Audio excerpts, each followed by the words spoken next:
Welcome back to Central Valley Talk. I'm your host, Mike Briggs. I've been sitting in this chair for 12 years meeting people throughout the valley who are doing cool stuff. We say Central Valley Talk. We celebrate what's good about the valley. And our next guest is actually the mayor of Sanger, right? Yes. Frank Gonzalez. Frank Gonzalez. I forgot your name already. That's not a good sign, is it? Frank Gonzalez. And by the way, you're running for re-election. Yes, sir. This will be my third term. You're running for your third term, huh? Yes. Well, the first term was a 2-year term. Oh, the mayor had resigned. The mayor resigned. Well, I spent 22 years in the United States Air Force, and I retired. And when I moved back home, the mayor had resigned. So, you know what? I was like, I'll do it. You know, yeah. I'm was retired. Was it a special election? It was not. You got appointed somehow. No, well, it was along with the general election in 2016. Yeah. Okay. So the mayor is at large in the city of Sanger. So I ran, throughout the whole city. And you know what? I figured I'd serve my country for 22 years. Yeah. Serving my city for 2 years. Yeah. I do that standing on my head. Now, you were in the Air Force? Yes. What rank were you? I retired as a E7 Master Sergeant. Mm-hmm.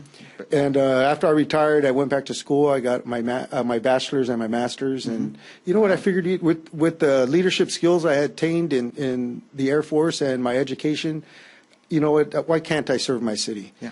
Now, did you travel a bit? In the Air Force, yes. I was a part of a special unit called the Project Speckled Trout. Yeah. What we did is we flew the Air Force Chief of Staff, the Chairman of Joint Chiefs of Staff, the Secretary of the Air Force, and Secretary of Defense, and people like that. And so wherever that plane went, guess who they took? Yeah. The mechanics. So I was an aircraft mechanic. So Well, I got to go to 45 different countries. The reason I ask is, I was mentioning to you, I served on the Fresno City Council, Mm-hmm. and a lot of us just have this real valley viewpoint. We don't know how stuff works elsewhere. And I love it when somebody's traveled and seen some of the country and some of the world and how things work, because there's different perspectives out there. Definitely. So, yeah. Definitely different. And, it's just, kind of the small things, just to get services for the airplane, some of the more more advanced countries, we could use a credit card. But some of the smaller countries we went to, no, they wanted cash. They wanted cash. So, yeah. So we had to fly with a briefcase full of cash. That's when we went to those places. Now, COVID's hitting the valley hard, I guess. I don't really know too many people with it. Do you? I don't personally, but in my city, yes, we do have cases. I think our open case numbers right now are about 450 people with the open cases, and I think about 950 are closed. Mm-hmm. And we did have 15 people that deceased from the COVID, which is sad to see, and some of the people in the city have died. Did Sanger clamp down hard, shut everything down for a while? Oh yeah, Sanger followed every guideline that we have. And you know what? When I ran for mayor, my dad said, "You know what? You're not going to make everybody happy." Yeah.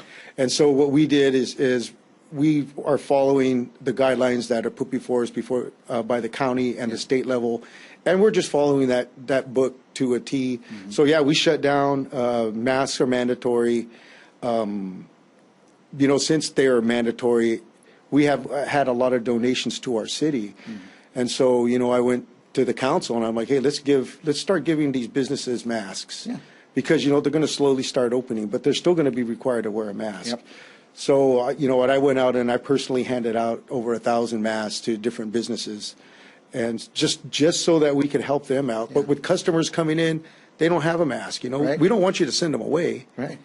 So you could offer them a mask that we provide for you. That's what we do. When somebody comes in the door, we can give them a mask. And I carry a whole pack, and I come across some poor old guy, and, here, have a pack of masks. They're thrilled for that. Cost me a couple bucks. Yeah, and it helps. It helps out. Just people that they don't know where even to get a mask, because remember at the beginning there was no mask. There was no mask. There was no toilet paper. There was no Lysol. But just slowly. Building that back up. Now we're able to handle. Now, are you? So a couple of weeks ago, they let you open up a little bit. Yes, 2 weeks ago. We went from the purple to the red, and then yesterday, there was a little bit of scuttlebutt on, where we're going to go back to purple. Yeah. And this whole yo-yo effect with these businesses, I think, are just going to kill them. Yeah. Yeah. So I hope and pray, every day that we can keep these businesses open, because one thing, when these orders come from the top and they trickle down to us at the city level, when they say close a business down, they're just closing a business, us when they're closed, that's my friend. Yeah, that's somebody. That's somebody I went to school with. That's somebody that I developed a relationship with, and then having to have them close down is not only killing their business, but I think it's the kind of the soul of the community also. Yes. Interesting. Sanger to Firebaugh, they're both in Fresno County, but you're further apart than New York City is to Newark, New Jersey. And so you're like a state away from Firebaugh, but you're lumped together with the numbers. So in New York and New Jersey, it's separate, right. Two different states. So you're like a state away from Firebaugh, but they're lumping all the Fresno County numbers together. And it'd be nice if Sanger could be its own little island. Huh? Thank you. I wish that would happen because, we have approximately 27,000 people. But here we are. We have to be, like you said, lumped in and responsible for the millions of people that live in Fresno County. Right. I think there's a little over 1 million people. Yeah. And us as a, 30,000 person community. You're a speck out of the million. Yeah. They want you to have the same standards. Yeah, they're like for your schools and restaurants. You got to shut down your bars, and it's like, okay, we have two bars. Yeah, and how really is that going to affect our bars here in Fresno's Tower Districts? Mysteriously became restaurants all of a sudden. They have these microwaves, they sell the burritos and stuff. Now, what I think about, and I'm glad I'm not in government now, there's a lot of things happening. You got your income to the city, what you guys live on, and pay your police, fire, sewer, water, garbage. That has to be decimated, isn't it? Well, you know what? When this first happened and we were looking at just kind of raw numbers and how much just sales tax alone was going to affect our ability to pay our public safety employees, the fire, police, paramedic people. And so we have had our finance director every month just kind of reviewing.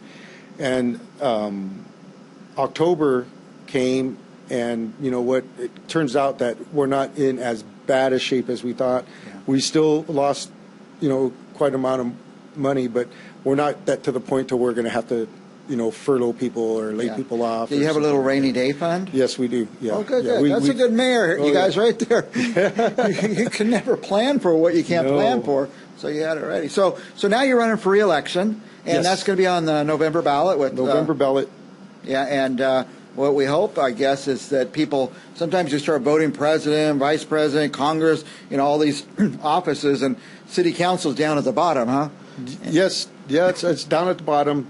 So we hope the people stick with the ballot till you get to the bottom. Yeah, hopefully I'm doing a good enough job campaigning, getting, reacquainted with the city. Yeah.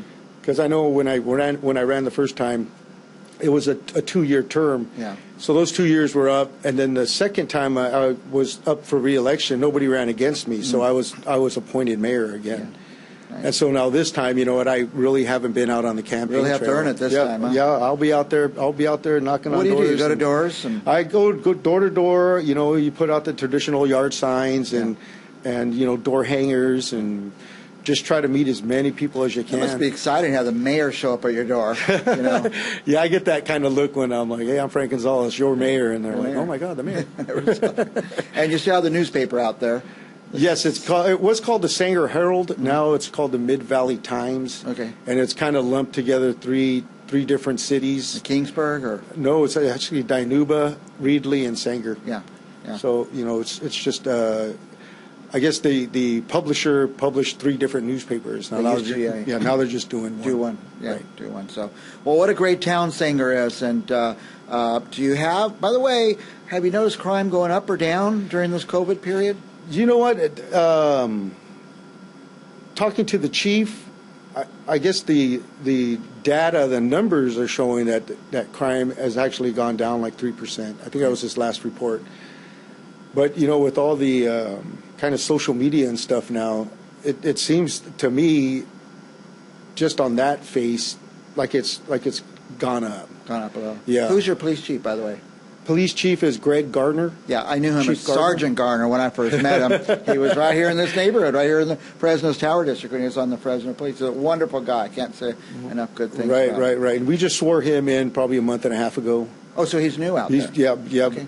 Really new to the city of Sanger, but his experience in big city and small city alike, I think is carrying him far. So I think he'll going be to good for you, and you'll be good for him, both. So, anyway, we're out of time. Any last thoughts for our viewers?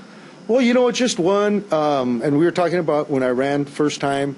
So I in the military, 22 years, retiring, and the Air Force says, "All right, Sergeant Gonzalez, you've got one more move.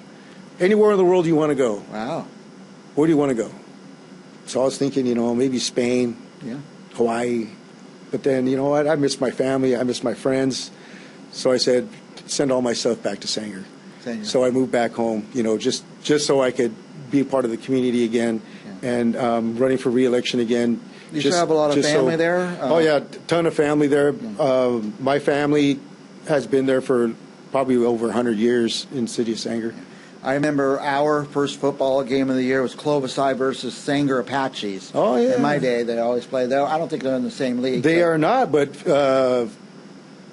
fortunately, they are back on the schedule. That's the Apaches' first game this year at Clovis. Good. So I'm going to be there, and maybe the mayor, Drew Bessinger, could we'll do a little competition. Yeah. Drew's see who a great wins. Guy, yeah, he's a good guy. Anyway, our guest is, and I'm going to get the name right this time.